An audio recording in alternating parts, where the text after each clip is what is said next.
So hey guys welcome back to my channel. आणि परत एकदा मी आज जाणार आहे काकड आरतीला. आणि आत्ता वाजलेले आहेत सकाळचे 2:50 म्हणजे पहाटेचे 2 वाजून 1 मिनिट. मी तुम्हाला शो करते. 2 वाजून 50 मिनिट झालेले आहेत. आणि मी घर वगैरे झाडून घेतलेलं आहे आज आणि सगळे कामं वगैरे करून घेतलेलं आहेत. त्यानंतर मी गेले आंघोळीला. आंघोळ वगैरे करून एकदम फ्रेश झालेली आणि एकदम टकाटक होऊन तयार झालेली आहे. तयार झाल्यानंतर मी केले देवपूजा आणि नंतर आमच्या गँगला भेटले आणि आमच्या गँग तयार आहे आरतीला जाण्यासाठी. आरतीला जात असताना आम्हाला गणपती बाप्पा दिसले, म्हणलं गणपती बाप्पाचे पण दर्शन करावं. त्यानंतर गेलो आम्ही स्वामी महाराजांच्या मंदिरामध्ये आणि घेतलं स्वामींचं दर्शन. आणि का की मला स्वामींच्या मंदिरात गेलं की खूप जास्त प्रसन्न आणि भारी वाटते आणि एकदम असं मन प्रसन्न होऊन जाते. त्यानंतर इथली आम्ही काकड आरती केली. काकड आरतीच्या नंतर आम्ही गेलो फेरीसाठी. आणि आज आज आम्ही हनुमानचे पण दर्शन घेतलेले आहेत. आणि त्यानंतर घेतली पालखीचे दर्शन. पालखीचं दर्शन घेतल्यानंतर जसं मी तुम्हाला म्हणले, सुंदर सुंदर अशा रांगोळ्या काढतात लोक. खरं मला खूप जास्त छान वाटते. त्यानंतर आम्ही एका रांगेत फेरीचं स्वामींचं नाव घेत घेत फेरी करत करत आम्ही गेलो आहोत समाधी मठाला.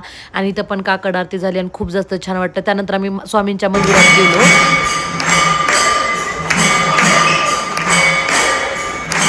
आरती करून आलो आणि आम्हाला खूप जास्त छान वाटलं. मग मी सगळ्यांना म्हणलं बाय बाय म्हणा.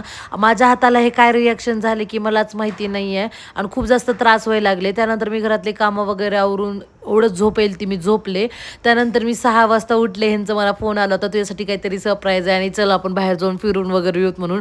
मला एवढं जास्त खुशी वाटली नाही. मला ये, कारण की वातावरण पण खूप जास्त छान झालं होतं. आणि ह्यांनी मला घेऊन जाताना एवढं छान आबाळ वगैरे आलं होतं, एकदम वारं वगैरे सुटलं होतं आणि मला खूप जास्त छान वाटत होतं. आणि ह्यांनी म्हणले मला काहीतरी सरप्राईज आहे. आणि सरप्राईज आहे म्हणत म्हणत ह्यांनी डायरेक्ट ज्वेलरीच्या दुकानात घुसले. आणि ज्वेलरीच्या दुकानात गेल्यानंतर मी विचार केले की इथं काय गिफ्ट देणार आहेत, इथं काय सरप्राईज देणार आहेत.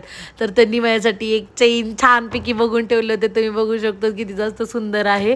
आणि ही चेन मला खूप जास्त, माझी एक जुनी होती ती जरा तुटली होती, तर ह्यांनी माझ्यासाठी न्यू घेतली. मला खूप जास्त खुशी वाटली. आणि अचानक मध्ये न काही असता पण जर नवऱ्याकडून गिफ्ट भेटलं तर जास्त छान वाटतंय. आणि त्यानंतर पाऊस चालू झाला, मग आम्हाला कुठंच फिरता आलं नाही. आम्ही घराकडे जात होतो. मग ह्यांनी म्हणले घराकडे जात असताना वातावरण एवढं छान झालं तर तुझी अजून एक आवडतीची गोष्ट घेतो. मग त्यांनी घेतले खारी, जे की मला खूप जास्त चहासोबत आवडते. तुम्हाला पण आवडते का नक्की मला कमेंटमध्ये सांगा. आणि आज काय विषय आहे की सगळं माझ्या आवडतीचं करायला लागले त्याच्यासाठी. आणि त्यानंतर वातावरण एवढं जास्त छान झालं होतं आणि वातावरणाचा आनंदसुद्धा ही मांजर घेत होती. बघा ही मनी म्याव कशी आनंद घ्यायला लागले वातावरणाचा. ये क्या बात हुई भाई. त्यानंतर मी चहा बनवले कारण की वातावरण जास्त छान झालं. मग आम्ही बन मस्का खारी वगैरे खाल्ली. त्यानंतर रात्री मी छानपैकी डिनर बनवलं. त्यानंतर आम्ही मस्तपैकी डिनर केलं. मी डिनरमध्ये भाजी बनवली होती, कोशिंबीर बनवली होती. भेटूया नेक्स्ट व्हिडिओमध्ये. Bye bye and lots of love.